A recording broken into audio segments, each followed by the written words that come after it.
Hi viewers, welcome to my channel study with UV. TS ICET 2024కి సంబంధించి application process అయితే already start అయిపోయింది. ఎవరైతే అప్లై చేసుకోలేదో వెళ్ళి అప్లై చేసుకోండి. సో ఇక్కడ వచ్చేసి మనకి ప్రీవియస్ ఇయర్స్ క్వశ్చన్ పేపర్స్కి సంబంధించి మీ ప్రిపరేషన్కి చాలా హెల్ప్ఫుల్ అవుతాయి. సో ఈ previous years question papers link నేను డిస్క్రిప్షన్లో ఇస్తాను. అక్కడైతే క్లిక్ చేసి మీకు ఇక్కడ కనిపిస్తున్న లింక్స్పై మీరు క్లిక్ చేస్తే మీకైతే పీడిఎఫ్స్ డౌన్లోడ్ అవుతాయి. సో ఈ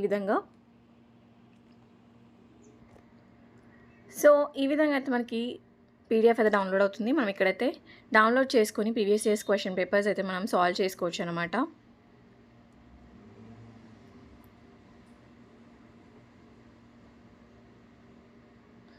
పేపర్ మనకి బైలింగ్యువల్లో ఉంటుంది, అంటే బోత్ ఇంగ్లీష్ అండ్ తెలుగులో కూడా ఉంటుంది. అండ్ ఎవరైతే తెలుగు అండ్ ఉర్దూ సెలెక్ట్ చేసుకున్న వారికి ఇంగ్లీష్ అండ్ ఉర్దూ సెలెక్ట్ చేసుకున్నారో వాళ్ళకి ఇంగ్లీష్ అండ్ ఉర్దూ వస్తుందన్నమాట. ఈ విధంగా మీరైతే డౌన్లోడ్ చేసుకొని ప్రిపేర్ అవ్వచ్చు. ఇలాంటి మరిన్ని వీడియోస్ కోసం నా ఛానల్ అయితే సబ్స్క్రైబ్ చేసుకోండి. సబ్స్క్రైబ్ చేసుకోవడమే కాకుండా పక్కనే ఉన్న బెల్ ఐకాన్ని క్లిక్ చేసి యాక్టివేట్ చేసుకోండి. దాని ద్వారా నేను ఏ వీడియో పెట్టినా కూడా మీకు నోటిఫికేషన్ వస్తుంది. Please do subscribe my channel and like, share, comment on this video. Thanks for watching and also share with your friends.